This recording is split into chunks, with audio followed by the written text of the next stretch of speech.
Good evening from Jerusalem. I am very glad to be with you this evening of Hanukkah, of Chag HaUrim, of the Feast of Lights. I am going to share with you this evening some thoughts about one single song, and I want to wish all the friends of the Hebrew University around the world who are listening to this broadcast, Happy Hanukkah.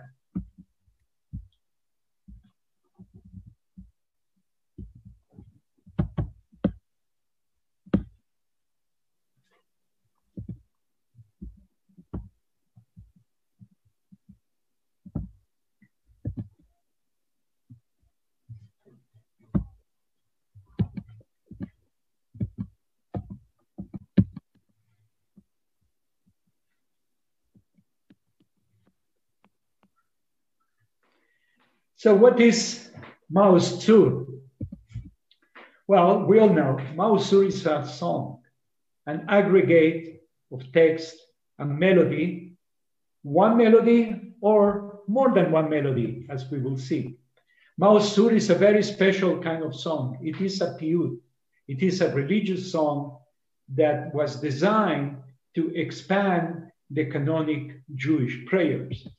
And within this category of piyut, Maoz Tzur is a zemer. It's a non-liturgical piyut, that is to say, a song designed for performance at home with the company of the family. And Maoz Tzur is also a tune, or perhaps more than one tune, in a sense that once we learn to identify the melody with the song, we can detach the melody from the text, and still the melody will carry the original contents of the song that originated. You want to know about Maoz Tzur? Where do you go? Of course, you go to Wikipedia. That's where today we all go in search of information. So, what can a Hebrew University professor add to what Wikipedia doesn't know? Professor Einstein walks in our campus to this very day, and I'm glad to walk with him in the campus, since the building you see in the background is the National Library, where the Jewish Music Research Center of the Hebrew University is located. I would like to share with you today, through Maoz Tzur, some thoughts on the power of music and how to think about music outside of the box. Music is not only an art, it is certainly an art, but it's also a medicine that sustains our body and our soul. And in these days of the pandemic, when we cannot attend live music events, concerts, performances in the streets, etc., we really feel how the feeling of live music is so quintessential and important to our existence. But music is also a tool that generates and maintains individual and collective memory. We are what we remember. When we cannot remember, our existence ceases to be meaningful. And Maoz Tzur is a song about remembering. We are going to discuss some basic concepts related to Maoz Tzur, and I promise you that this is going to be my only slide with a little bit of academic theory before we go into the discussion of the music itself.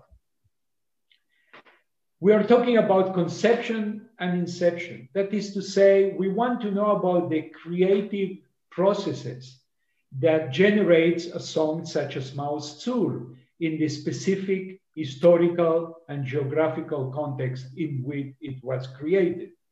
And when I say borrowing, we are trying to imply that creativity is also based on using previous materials, as we shall see. The second concept we would like to talk about is transmission and diffusion. How does a song pass from one generation to the other?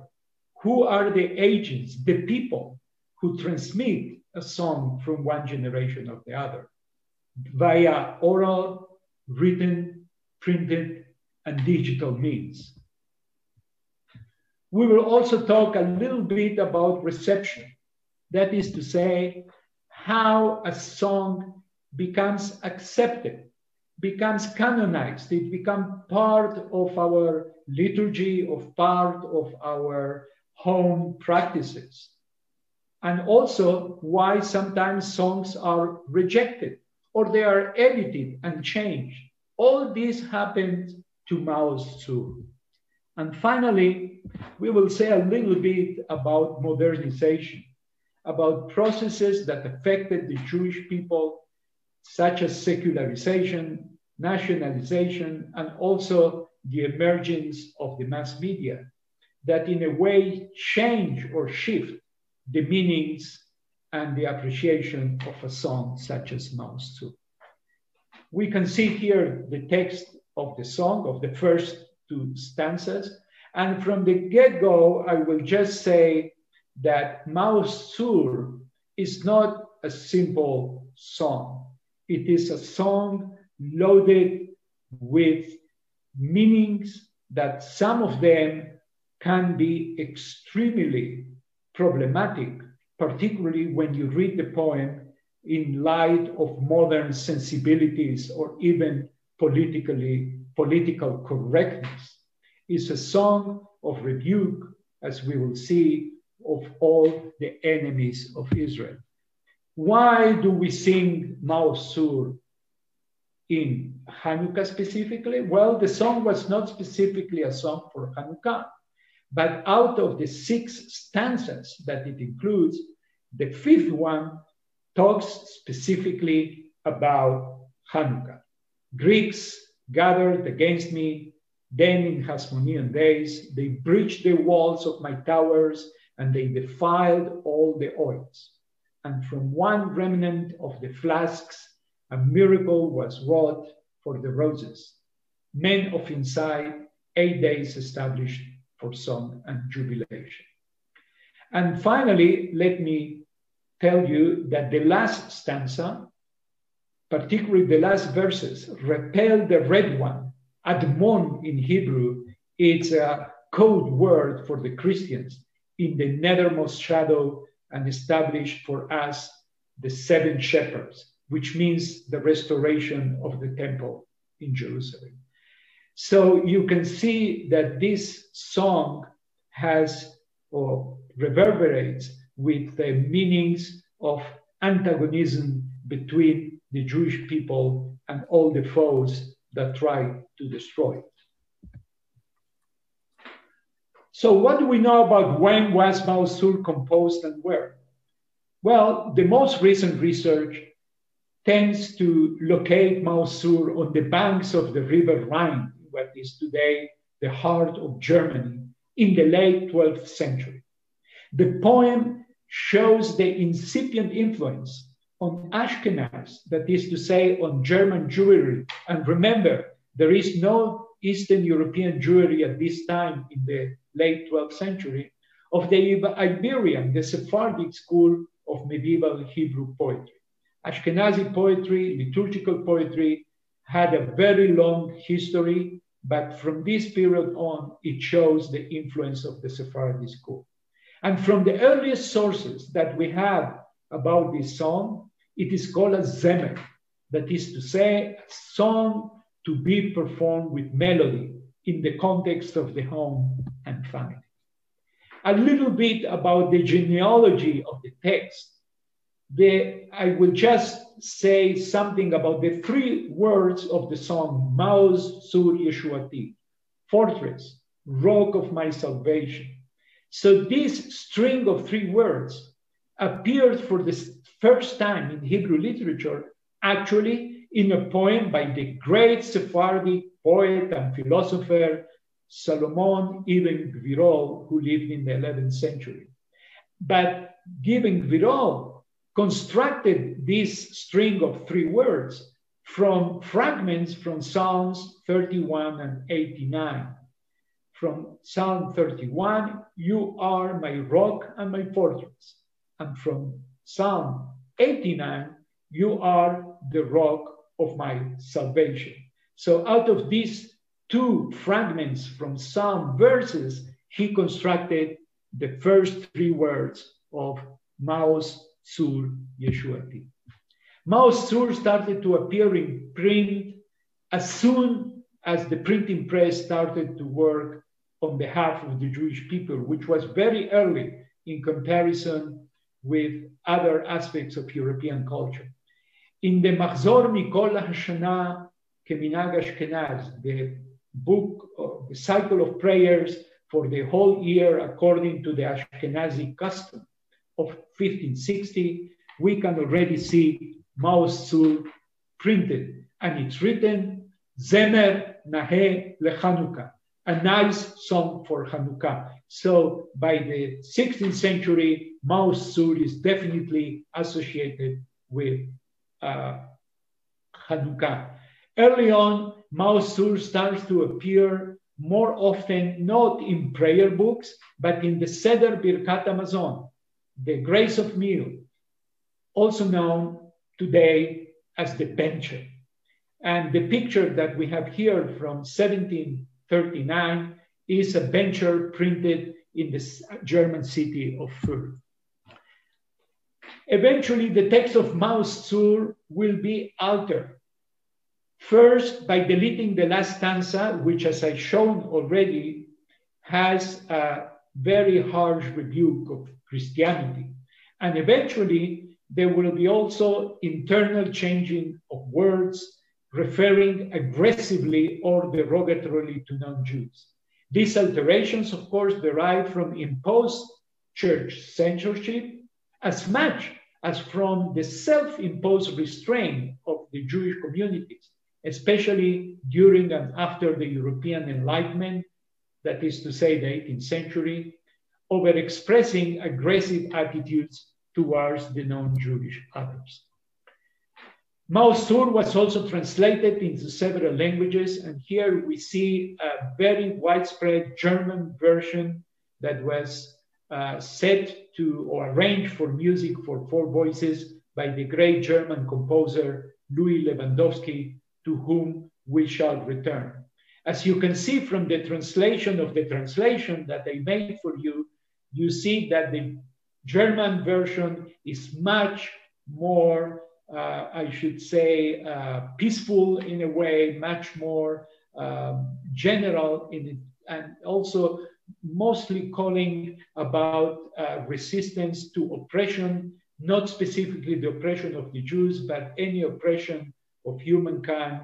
And it ends this first stanza with calling for all humankind being united under God. The German paraphrase, for example, could be found in a prayer book printed on behalf of the Jewish soldiers serving in the Second Reich Army in 1914. So in this context, it is interesting to see the Jewish German soldiers being faithfully to their homeland, Germany, and fighting for it during this horrible First World War. And when they prayed in Hanukkah, they sang the Hanukkah lied in German and not in Hebrew. And now let's finally move to the music.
sorry that I will have to cut some of these musical examples out of considerations of time. But this is the melody, as you have seen, was recorded by the great cantor Moshe Oisher in a duet with his niece in 1950 in this album called Hanukkah Party. This is a very developed composition that we don't have time to listen to, but you can find it online in our great resource, YouTube, and enjoy the entire performance. So, how do we search for the origins of this traditional melody? This leads me to one of my heroes, Edward Birnbaum, one of the greatest Jewish musicologists of the 19th century and early 20th century. In fact, I consider Birnbaum as the father of all of us, of all the scholars of Jewish music. He lived in Prussia, in northern Germany, in the city of Königsberg for most of his life. In 1899, Edward Birnbaum publishes Maoz Tzur, arranged for piano, as you can see here. The same traditional melody that we sing to this very day. However, Birnbaum was a very learned individual. So he wrote an introduction to his piano arrangement in which he brings evidence as to how this song came into being from the musical point of view. Just a few of the items that Birnbaum brings on. First of all, he brings German folk songs that were famous already in the late medieval period. And here you have one of them, Blümlein auf der Heide, the flowers from the fields.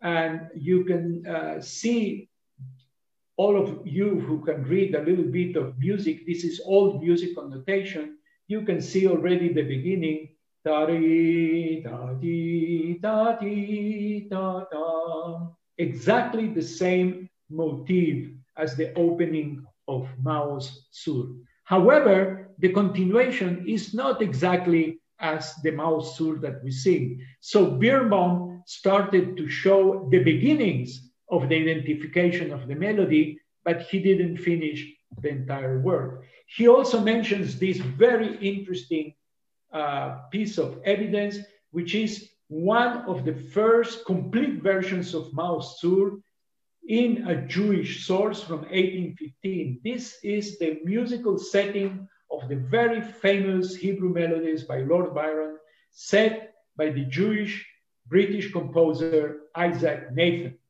And Nathan set Byron's song on Jordan's bands to the melody of Maoz Tzur.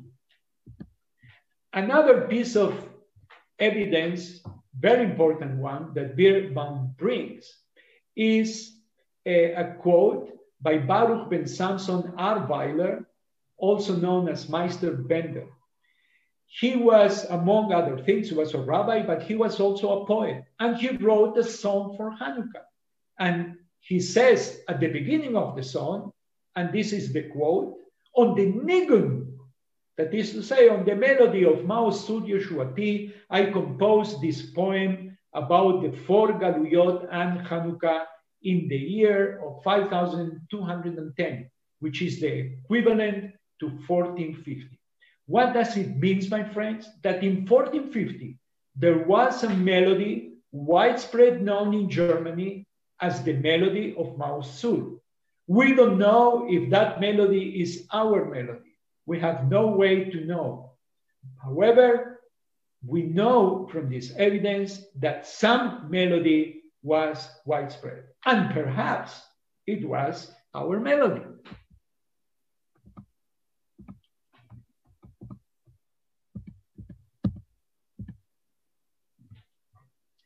Let's listen to the melody of the German folk song, as it was used by another musician of great importance.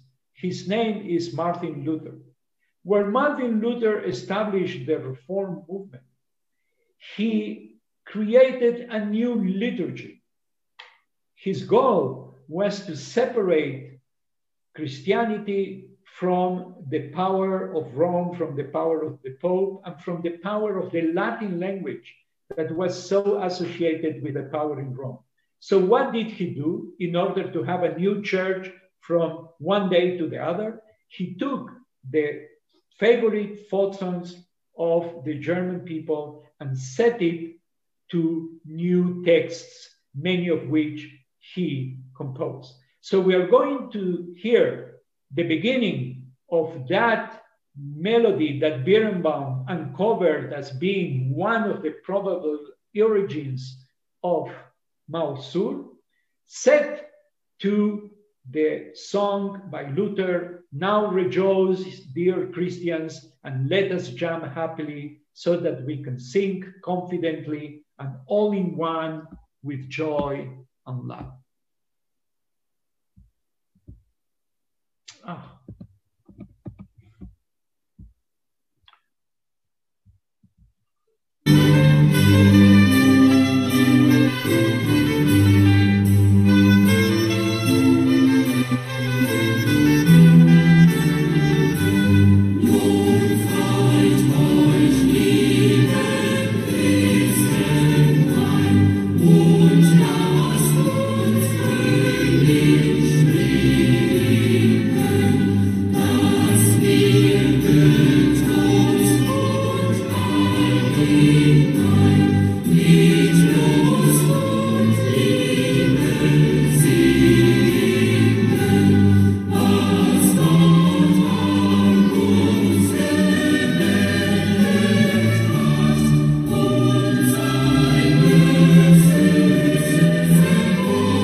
So what we can see is that the argument of Birnbaum is convincing only for the first 4 bars of the song. He knew also that the song was very widespread throughout Germany, so this link to the German folk song was very natural. Here we see one of the versions of Maoz Tzur circulating in the 19th century, arranged again by the famous Jewish composer from Berlin, Louis Lewandowski. And in this case, the song is arranged for children's choir and published in Berlin. Now, the knowledge about Maoz Tzur, and here I go to the issue of the transmission of knowledge. What Birnbaum wrote in 1899, about a few years after, it appears in the English language in the great Jewish encyclopedia edited by Cyrus Adler in 1906. Basically, this article, written by the Reverend Francis L. Cohen from Great Britain, summarizes all what Birnbaum had to say about the melody. And you see that Birnbaum is quoted, his work is quoted, and we have only one additional piece of information from Cohen that Birnbaum didn't know. And this is that in England, one of the greatest cantors of England from the Great Synagogue of London, Julius Mombach, changed a little bit the melody to suit perhaps a new taste. Mombach came to London from Germany, so he brings the song from Germany to London. And here we have Mombach's version. What is the difference? It's very easy to see that in the ending of the second phrase of Maoz Tzur. Instead of repeating exactly the melody, we have something different. Fa da ri ra ra ra ra da ra ri ra ri ra ra da da ri ra ra ra, and then it continues exactly as we know.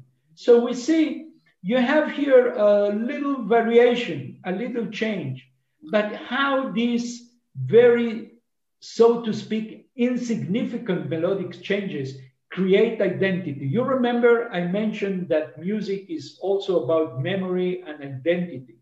And here you see that whoever sings the Maoz Tzur with this little change in the second phrase most certainly is a Jew from the great British Empire of that time, from Great Britain, or from all the other colonies of the British Empire where the Jews settled. This is the British version of Maoz Tzur. Another person involved in the transmission of Maoz Tzur, adding a very important piece of information, was the Jewish composer, scholar Arno Nadel, another German Jew. You will see that most of our figures today are German Jews. What is important for our argument here is that Nadel, around the time of World War I, purchased a manuscript of music, notated music, that belonged to the cantor Judah Elias of Hanover. This manuscript, dated in 1744, is the oldest manuscript by a cantor that we know. And it includes two pieces that are based on the melody of Maoz Tzur. However, the text of the piece is not Maoz Tzur, but is Hodu. Hodu l'Adonai ki tov ki leolam hasdo, from the Hallel for Hanukkah. And Nadel published these pieces for Hanukkah in two different occasions. We don't have to go into the details. What is important is that we had the music that Judah Hanover published preserved thanks to Nadel. The original manuscript was lost in the Holocaust. We don't have the original. All what we have is the pieces that Nadel published, and one of them is the Hodu for Hanukkah. Here I'm showing you the piece that it was published by the late Professor Israel Adler in his magnificent catalog of Jewish music in manuscripts published in 1989. Professor Adler was the founder of our Jewish Music Research Center at the Hebrew University. And if you know how to read music, you see that all what we have here is, again, the first four phrases, but Judah Hanover, who was a composer of the late Baroque era or the early classic era, starts to develop the melody in a different direction. La ra ri ra ri ra li ra ri ra ra ra ra ri ra ra ra la ra ra ra ra ra ra ra ra ra ra ra ra ri ra la ra ra ra ra ra ra ra ra ra ra la ra ra ra ra ra ra ra ra. What is he doing? He is writing like a little sonata for keyboard based on the melody of Maoz Tzur. This is what the cantors of Germany used to do in the 18th century, to compose new music based on motifs. But from here, we can see that our melody was very widespread and known by all cantors and communities in Germany at the latest in 1744. So we are going back on time and learning more and more about how deeply our melody is rooted in German Jewry. Another great hero of Jewish music research, Abraham Tzvi Edelson, who lived between 1882 and 1937, published in 1933 a very important article on German elements in the music of the synagogue in Germany. He added, for example, another important piece of information that the previous researchers didn't know in a responsa from 1606 called Chabot Yair. The grandfather of the author of this book writes that his grandpa wrote a hymn for Hanukkah in 1606, and he used it to sing it benigun to the tune of Maoz Tzur. So now we can tie the different ends. We have evidence from a cantor in 1744 that the melody of Maoz Tzur is the melody we know today. We have here a poet writing a poem in the 17th century to the nigun of Maoz Tzur. We can assume that this nigun of Maoz Tzur is not much more different from the song we know. So if you're counting back on time, our melody now goes back about 400 years. Edelson also brings different German sources for all the parts of Maoz Tzur, not only for the first 4 bars, but also for the continuation of the melody. And the question here is, how can such a successful melody as the melody of Maoz Tzur be a patchwork from 3 different songs? I basically think, and this is my own belief, that all these motifs that were shared by German Jews with the German counterparts landed into some creative Jew who put all these 3 phrases together that compose our Maoz Tzur today, and that this is not a patchwork, but this is an original Jewish version based on motifs that were widespread in Germany at the time.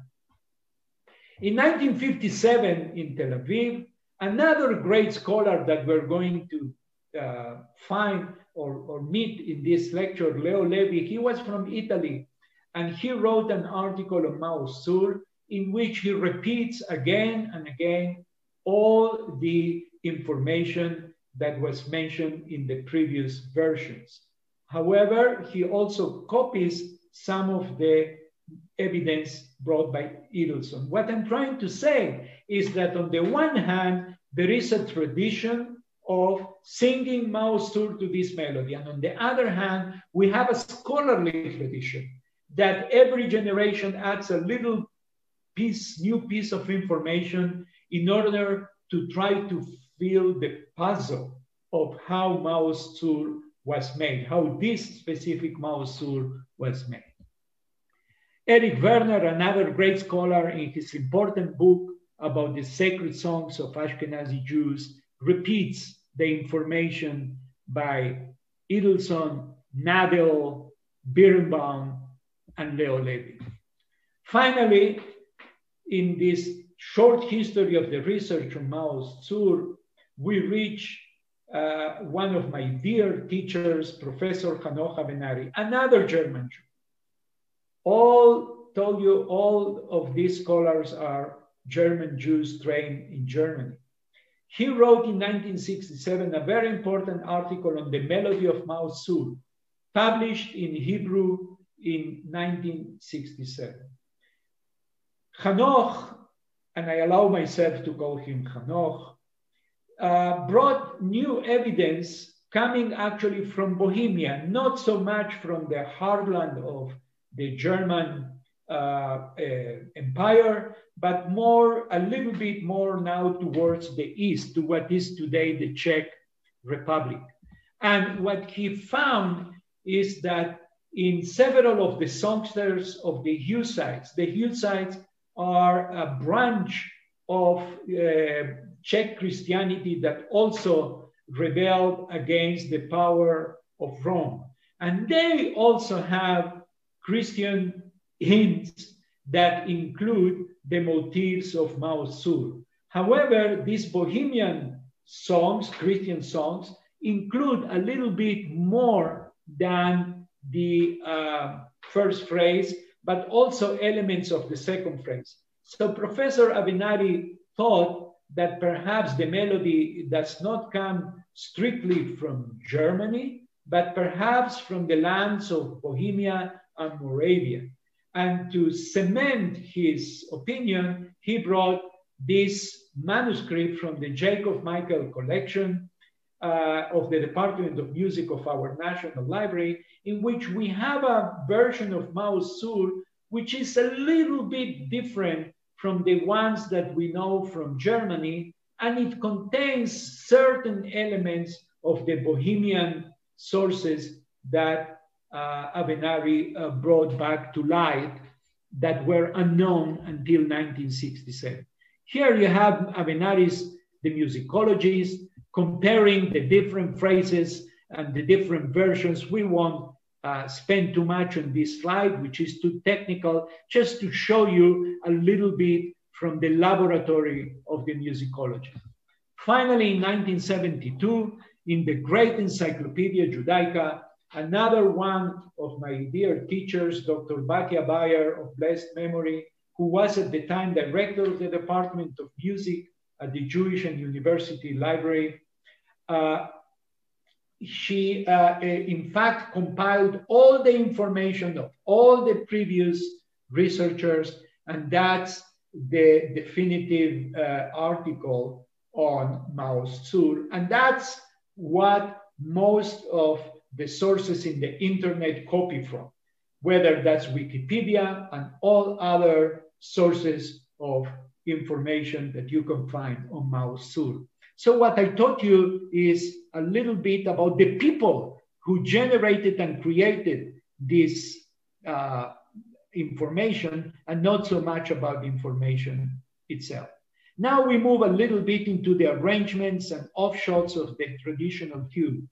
Let me bring one example, which is from France, and this is an arrangement by another great Jewish composer, Samuel David. And this is the setting of the Hanukkah blessings, but he set the Hanukkah blessings to the tune of Maoz Tzur. And this is a very special recording done by the students of the Cantor's School from the Jewish Theological Seminary, conducted by Cantor Marlena Fürstner.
We have another versions of the same melody, that is to say, different memories from different communities. Here I go back again to the great Italian musicologist Leo Levi, who in his article on Maoz Tzur published a version from the community of Gorizia. This is an Ashkenazi community from Italy, and he himself recorded the version. Listen to the little variants, local variants of the version from Gorizia.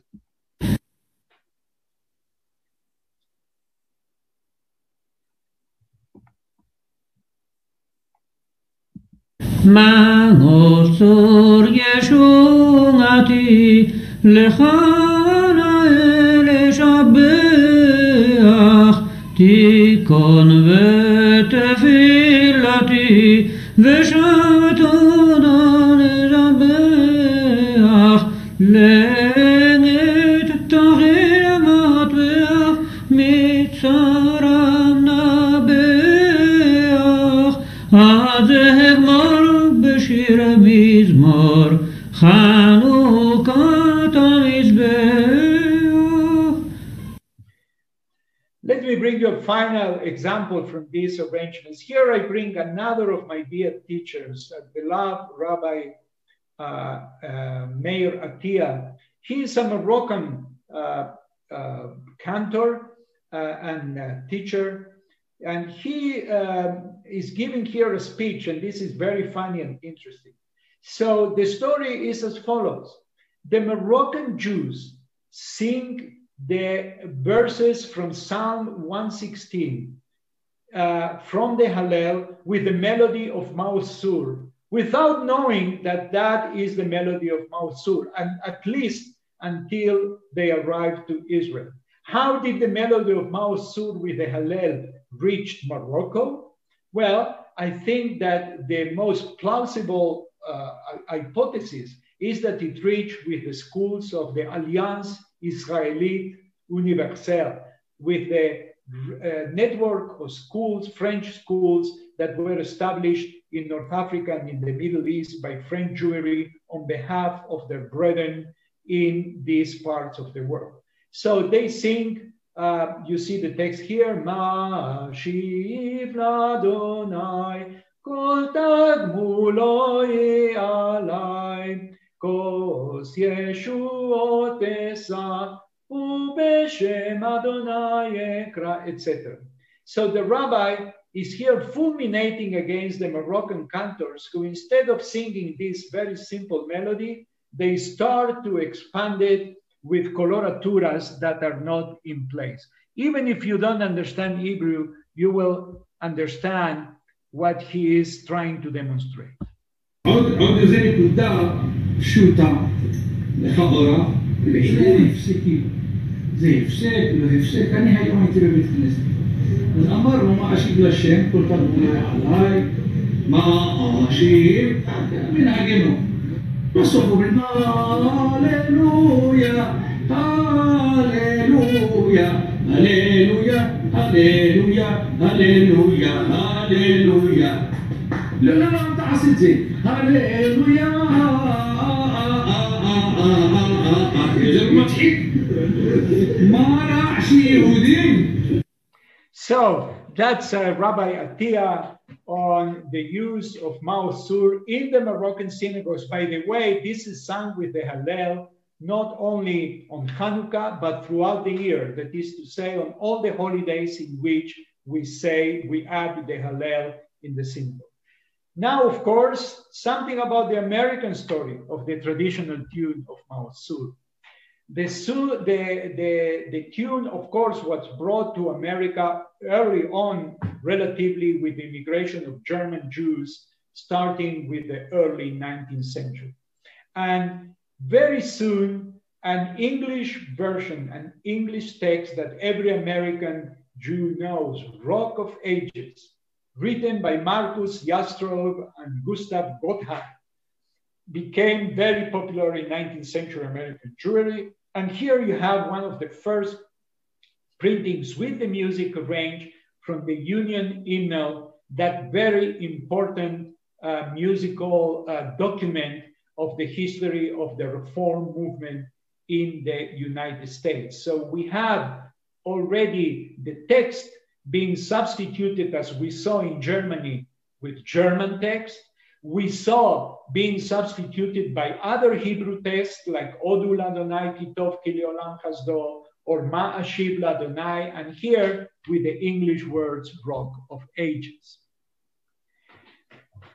Another important document in which the song appears now with the text in Hebrew is the song and praise for Sabbath Eve by Israel Goldfarb and Israel Herbert, which has also the text of Rock of Ages with the indication sing to the tune of Maoz Tzur in the other side of this page that I'm showing you here. But what you can see here is that the song includes only 2 stanzas. Look at it.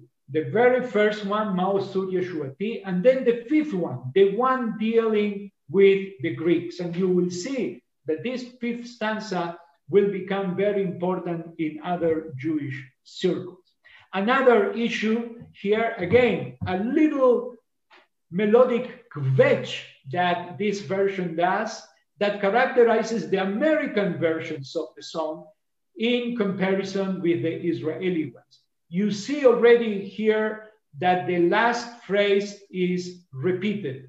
La da di la di da da da di da di da di da di la da di da da di la di da di da di da da.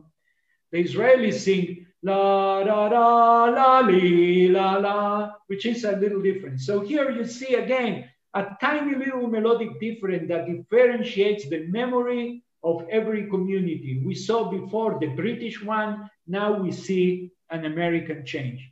And this change will be perpetuated in the very important songsters that circulated in all the Jewish schools of America. Here, on behalf of our friends from Chicago, we have the very famous book, collection, Songs of My People by Harry Coopersmith, again, with the American change, or the American, I wouldn't say even change, I would say just version of Maoz Tzur. And another important version that circulated in America, this is from another songster, Manginot Shireinu, the Melodies of Our Songs, 1939, published by Moshe Nathanson. But Moshe Nathanson, who became the cantor of the Reconstructionist movement, he was the cantor of Mordechai Kaplan. He comes from the land of Israel. He's a Jerusalemite, born and raised in Jerusalem, and a student of Fidelson. As you can see, that in this case, we have the repetition of the melody, but also we have the Israeli version. If you, and in terms of those times, this is the Palestinian version. That's the way the songs from the land of Israel used to be known in America as Palestinian, from British Palestine. La da da la la la la la di da di da di da da. You see that these differences reflect the memories and the upbringing of each one of these learned Jewish musicians and educators. In honor of our American friends, let's hear Rock of Ages now in an American folk style performance by Mark Holmes, which I found extremely interesting and so American. So now the text is Americanized. Again, this is a text that spoke about oppression in a very general way, not with reference to Christianity or other specific enemies of the Jewish people, but in general, the resistance to oppression. So it becomes a song of freedom rather than a song of rebuking the enemies of Israel.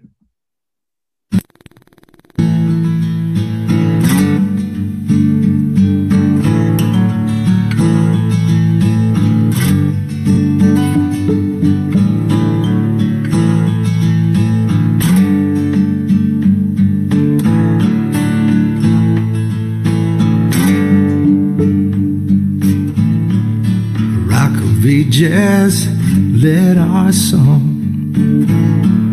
praise your saving power.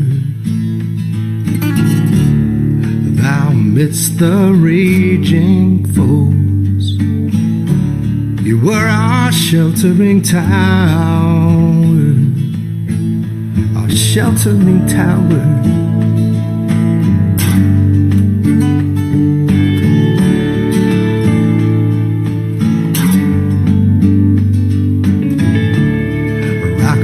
Just let our song praise thy saving power. Thou amidst the raging raging force. You were our sheltering tower, our sheltering tower.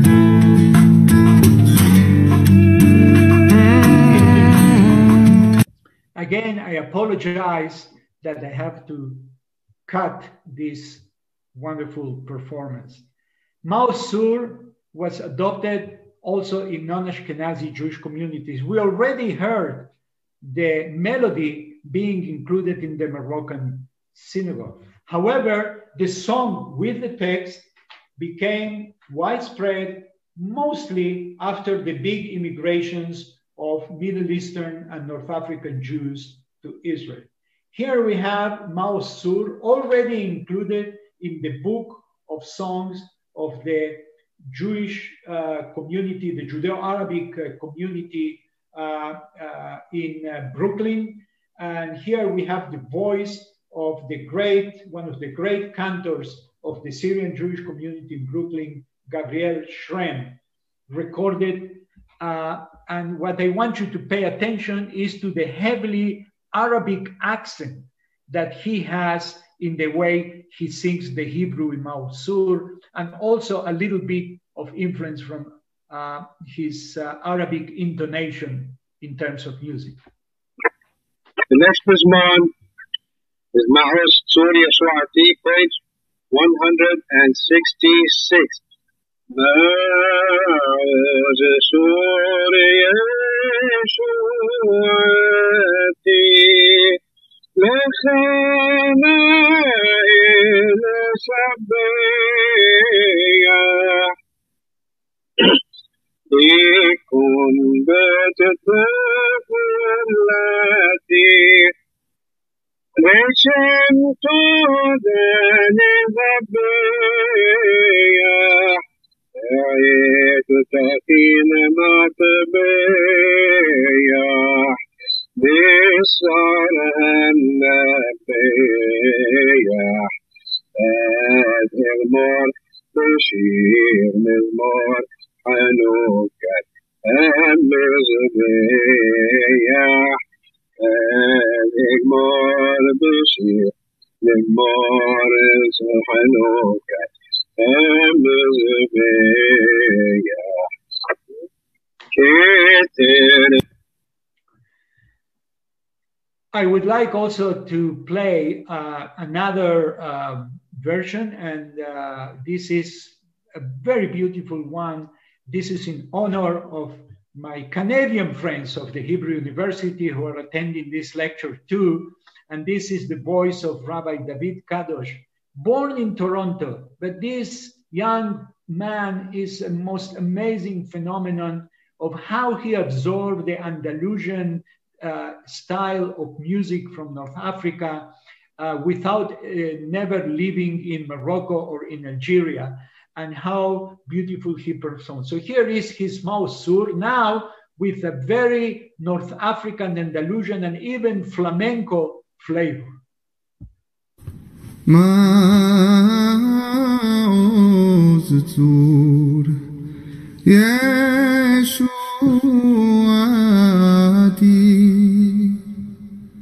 Lechanae Leshabeach,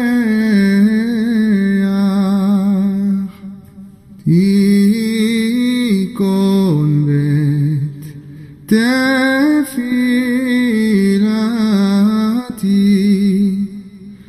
Vesham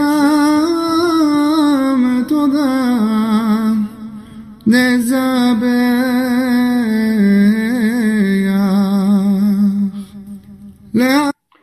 I'm sorry I have to interrupt. I want to play you another Moroccan version, this one by another important cantor of this tradition here in Israel. So instead of turning the German melody into a Moroccan melody, what he does here is simply to reset the text of Maoz Tzur to another melody, totally different. And this is a very famous Algerian song to which the Moroccan Jews set many texts. So this is the way it sounds.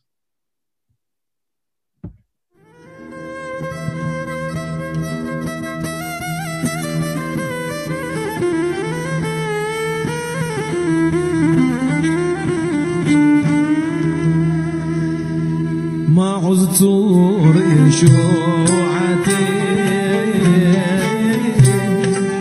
لخنائي لشعرنا لكل بيت تفكيلاتي ושם תודה לזביה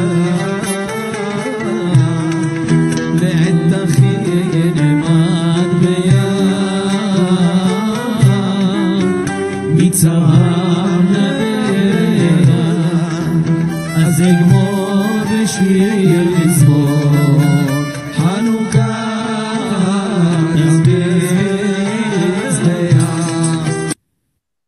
So we reach the last parts of our presentation, and we have seen that two different things can happen to this song, representing the sensibilities and the memories of different Jews in different parts of the world in different periods. One of them is change the text, translate the text, edit the text, cut the text. The other one is change the original melody with tiny changes, with big changes, with big arrangements, or change the melody at all. So we have all these different permutations, all the different changes that can happen to one song. And each version tells us a story of one community. Now, from our magnificent collection of recorded music of all the Jewish communities in our national song archives, let me bring you other melodies and other versions of Maoz Tzur. Emanuel Kirchner, whom you see in this picture, was another towering figure of German Jewry in the field of music. He was cantor and Kapellmeister for a big part of his life in Munich. And here he brings a unique testimony that I will read it for you because that's the way he put it. I translate it for you from German. From a musical point of view, the melody is a descent from the well-known Elysion Nigun can be directly proven. So here he's bringing a surprise. He's bringing us a melody that belongs to the hardcore of the Ashkenazi liturgy for Tisha B'Av. And he continues, my father, who lives in Belten on the Polish border, sang this Maoz Tzur with a melody that was probably taken over from Poland. The sad, depressed situation of our fellow believers in the East turned the textual hymn of jubilation into a musical lament by using the Tisha B'Av Nigun. So here we see an amazing phenomenon. It seems that perhaps somewhere in Poland, Jews used to sing Maoz Tzur to the melody of Elysion. And Kirchner, a proud German Jew, already perceived the Eastern European Jews as expressing in their music their sad and depressed situation. And this is why instead of having the great melody of jubilation, the German melody, assertive melody with opening chord, la, ra, ri, ra, ra, what we have here, la, ra, ri, ra, ra, ra, la, ra, ri, ra, ra, Maoz Tzur Seroussi,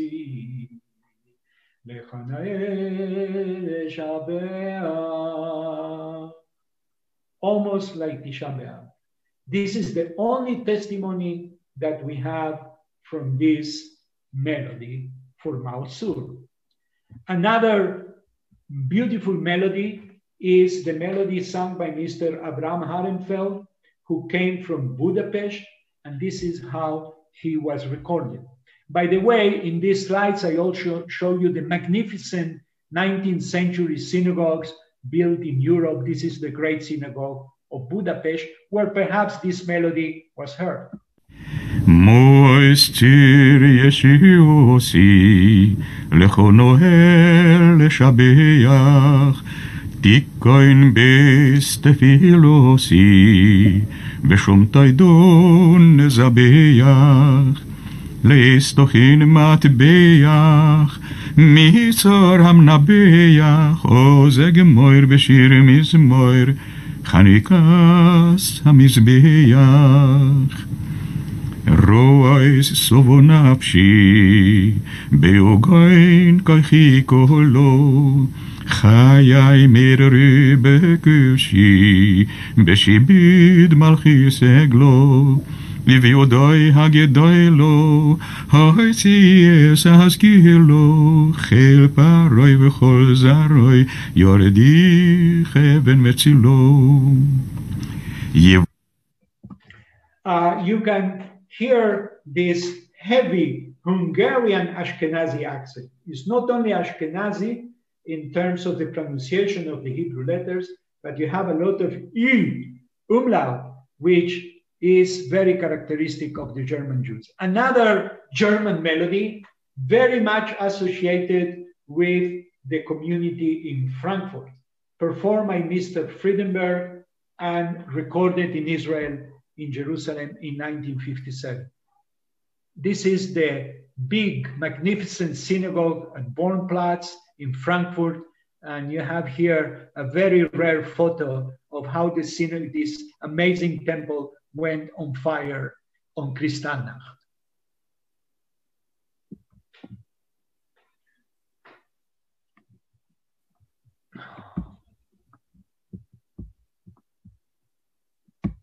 Maoz Tzur Yeshuati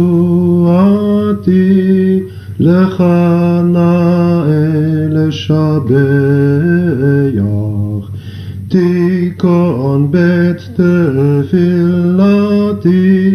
v'sham toda nezabeach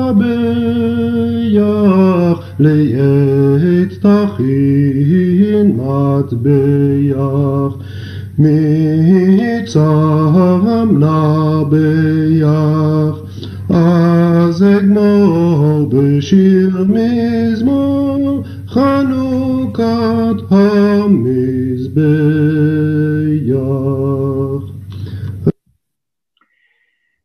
Let's hear a little bit of what happens to Maoz Tzur in Hasidic courts. Hasidim associate the song only or mostly with the fifth stanza, the stanza that refers to the Greeks. And here we have one of our beloved nigunim in our family. This is the sixth stanza, the fifth stanza of Maoz Tzur, performed at a tish in real time on Shabbat Zot Hanukkah, the Shabbos that falls in the middle of Hanukkah at the Yeshiva Tiferet Israel of the Boyan Hasidim. And I brought you the picture of Pinye Hazen, one of the great cantors of the Boyan dynasty.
Regretfully, I cannot play you all this magnificent performance that goes on and on. The same stanza is repeated, but every repetition, the tempo, the speed of the song and the level of enthusiasm goes and grows. This is what characterizes the Hasidic nigun. Another nigun of Maoz Tzur, again, a very unique version, was published by another important scholar of Jewish music, Meir Geshuri, in his book, The Nigun and the Dance in Hasidism, 1957.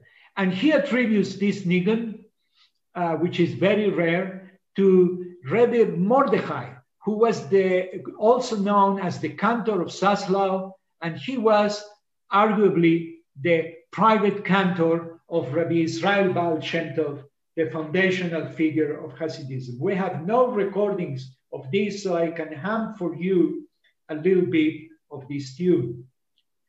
Rai ra rai, rai la rai ra rai, rai ra rai, la la rai ra rai, rai ra rai, la ra rai, rai ra rai, rai ra rai, ra ra rai, rai ra rai.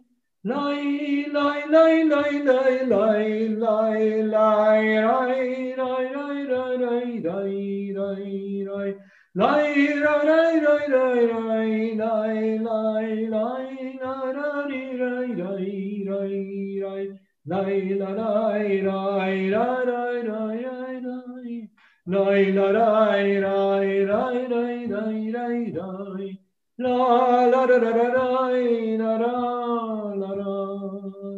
So perhaps that's what the Baal Shem Tov heard in Hanukkah from his beloved cantor.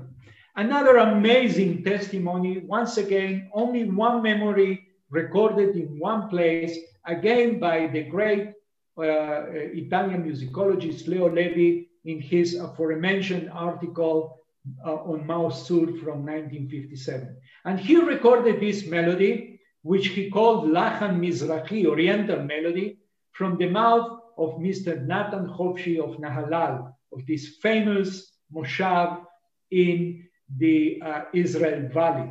Mr. Hofshi transmitted this melody to Levi, who was a descendant of the Jews belonging to the Gur Hasidic dynasty in Poland. And he was an amazing figure, one of the founders of Moshav Nahalal. By the way, Moshe Dayan was from this Moshav and was one of the greatest pacifists, very close to Martin Buber.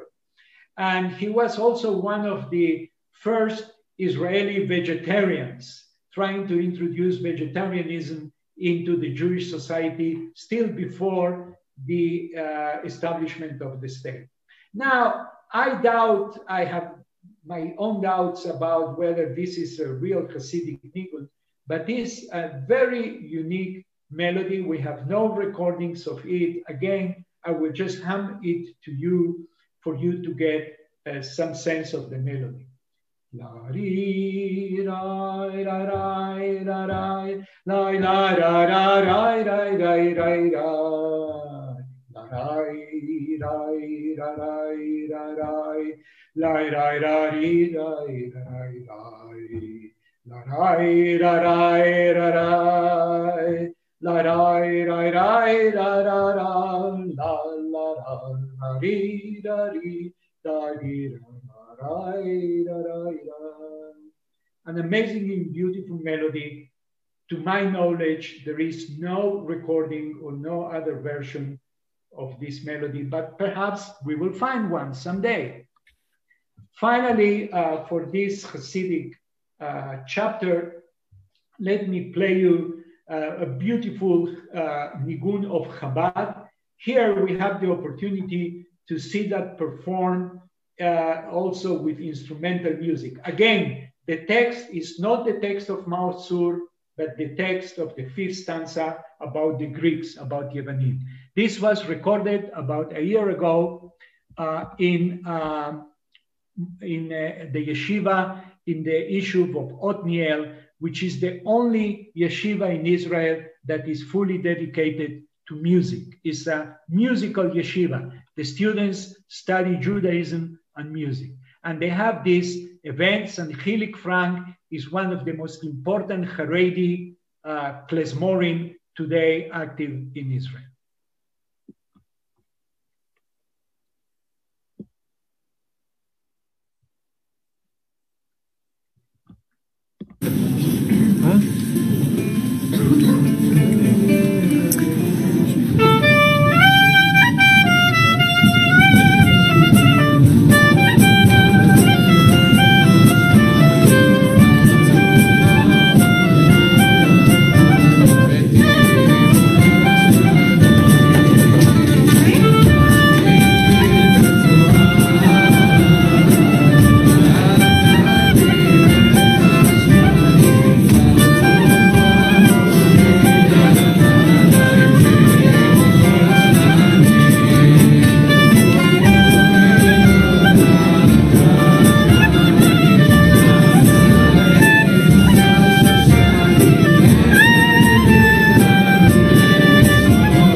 To end to a melody that I kept for the very end, because this is one of the most fascinating episodes in the history of Maoz Tzur.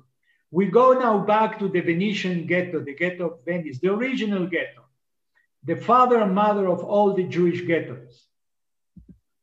And here we find in the early 18th century, one of the greatest Venetian composers, Benedetto Marcello, sets 50 songs for the church. And what he decides to do is to base some of these songs on what he considers the most original Jewish melodies that are, of course, the original Christian melodies, since before they were Christians, were Jews. And one of the melodies he records is Maoz Tzur, which you have here in the original notation as it was printed in 1724 in Venice. And you have, as you can see, even if you don't know how to read this very old notation, the music goes from right to left so that the text can be set up with the Hebrew characters, with the Hebrew typeset character.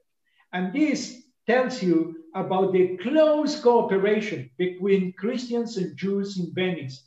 This artifact, this musical notation, could not have been done unless the Christian composer had some sort of Jewish partner helping him to set the text under the music. I'm going to play you the setting of this melody by Marcello for the church using what he recorded as the Maoz Tzur melody of the Ebrei Tedeschi, the German, that is to say, the Ashkenazi Jews of Venice.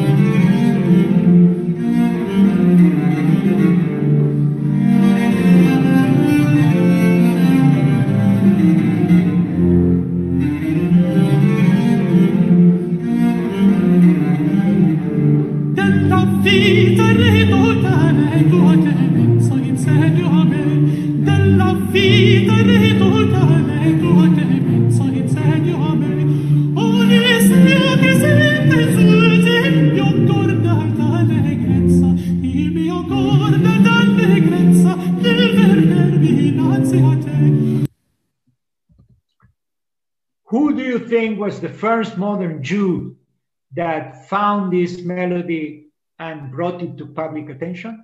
We're back to our good friend Edward Birnbaum.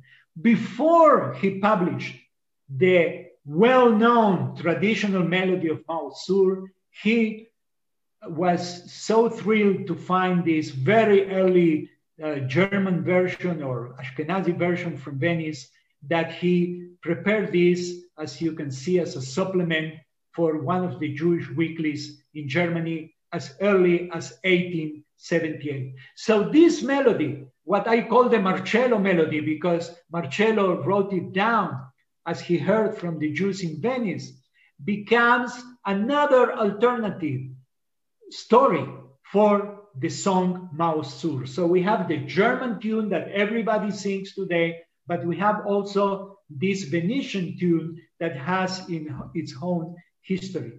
And here you can go back to our friend Leo Levi, who recorded in 1956 a cantor whose name is Mario Volterra from Verona, and he performs the Maoz Tzur in an amazing turn of events, exactly as Marcello wrote it down 250 years ago.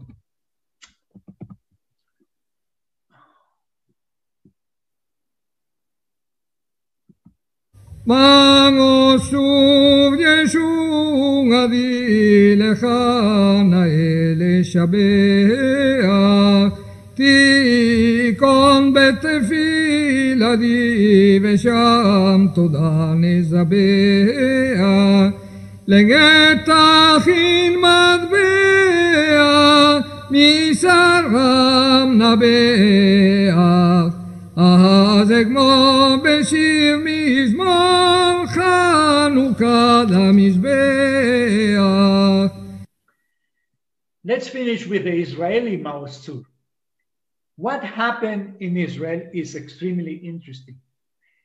Joachim Stuchevsky, a very distinguished Jewish musician from Europe, runs away from the Nazis and gets to British Palestine, becoming a towering figure in the musical scene and in the educational field in Israel.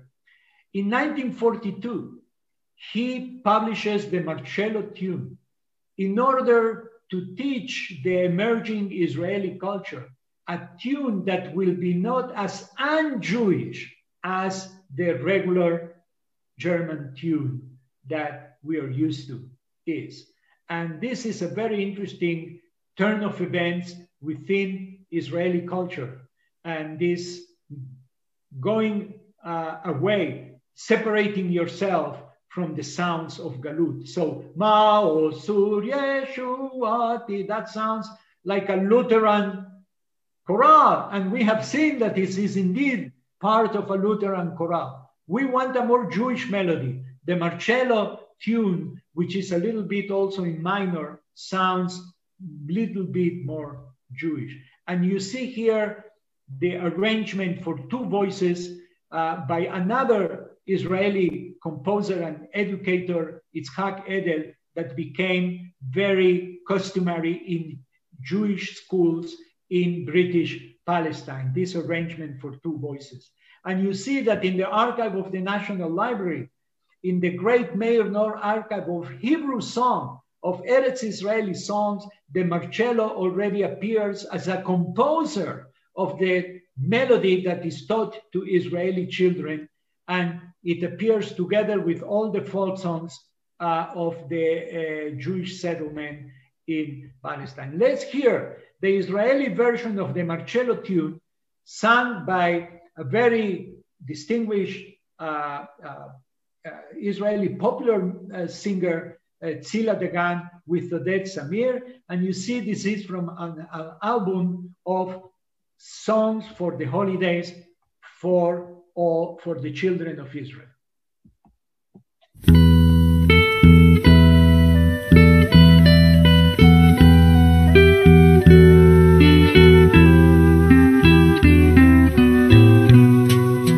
Maoz Tzur Yeshuati lechana eleshabeach tikon beit tefila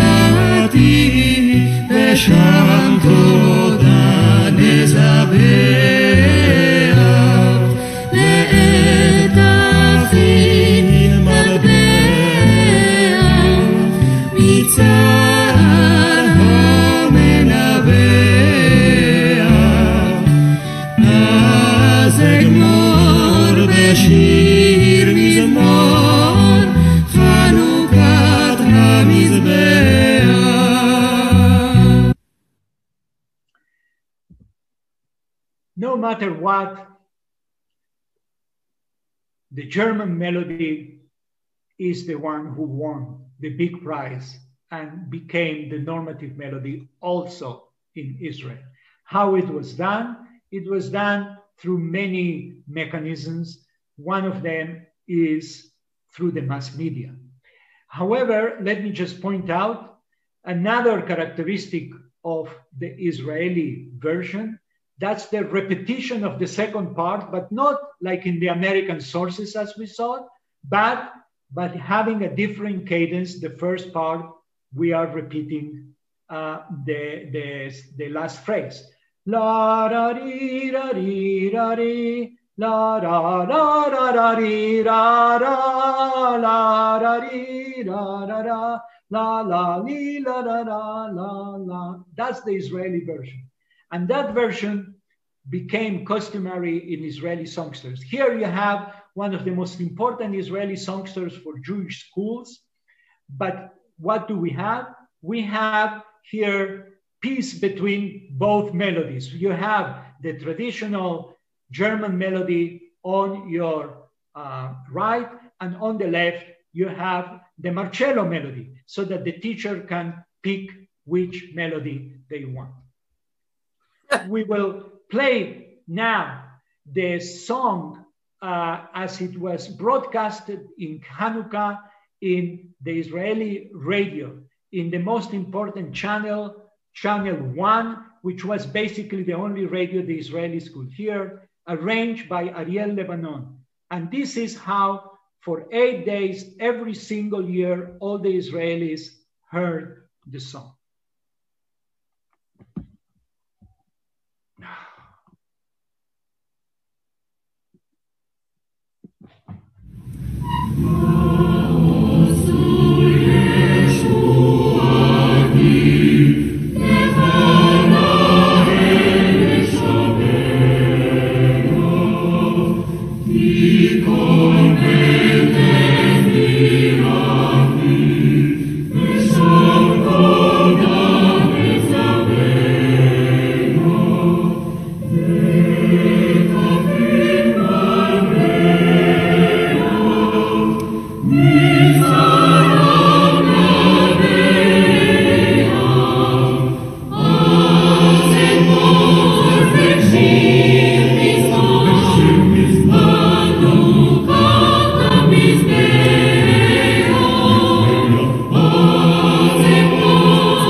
The song was so popular that someone in Jerusalem invented this menorah that had a music box that could play Maoz Tzur to the usual melodie. By that time, that was the word in Yiddish used in Hebrew for melody. And it's a nice present for bar mitzvah or a wedding. Finally, we have the most, I would say, extreme opposition to the German Maoz Tzur, and this is from the voice of one of the greatest cantors, again, of the 20th century, Leib Glantz, who, by the way, served for most of his life in the United States. In an article in the Hebrew newspaper, Dabar, of December 9, 1955, which is called On the Scene That We Sing in Maoz Tzur. He says that by singing the German melody, we are tainted by unconscious assimilation. So music now becomes a dangerous thing. If you sing in that German style, you are transmitting some sort of unconscious assimilation. That's per Leib Glantz. And in his article, he writes down with music his proposition. What is his proposition? We have something which is quintessential Jewish in Hanukkah, and those are the blessings over the candles. Let's sing Maoz Tzur with the same melody of the blessings over the candles. And that was the suggestion of Leib Glantz. As you know, the suggestion was not very much accepted, widely accepted. And my last piece is something that is not related to the religious song Maoz Tzur, but to the memory of the song within Israeli consciousness. In 1969, the great Naomi Shemer, the author of Jerusalem of God, visited the Israeli army positions on the Suez Canal. The word in Hebrew for fortress to this very day is Maoz. And she was so impressed by the young soldiers keeping this line of fortresses along the Suez Canal that he wrote a song, Shivchei Maoz, which means praises of the fortress. And she uses the first line of Maoz Tzur, Maoz Tzur Yeshuati, Lecha Na'eh Leshabeach, and continues with the text, part of which you have here in the English version. Let's hear the Southern Command Ensemble singing the song, filmed on the Suez Canal in 1969. In my humble opinion, Naomi Shemer, when she composed this song, musically speaking, had in the back of her mind the melody by Marcello. Both melodies have a certain resemblance.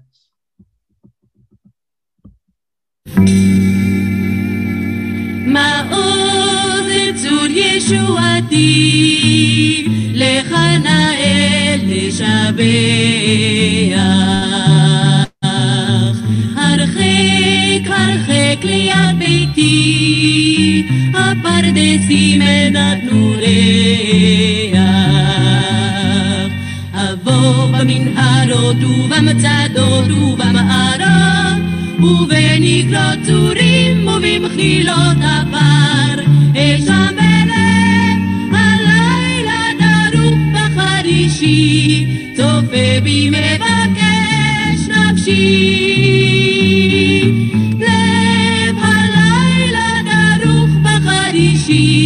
צופה בי מבקש נפשי.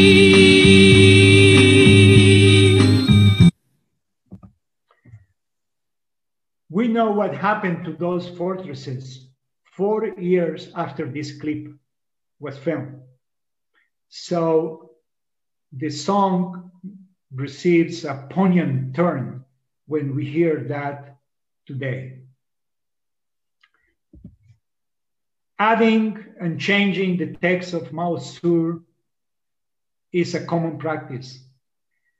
1.5 weeks ago, when I was preparing this presentation for you, I came across a website with a new stanza, a new verse for Maoz Tzur.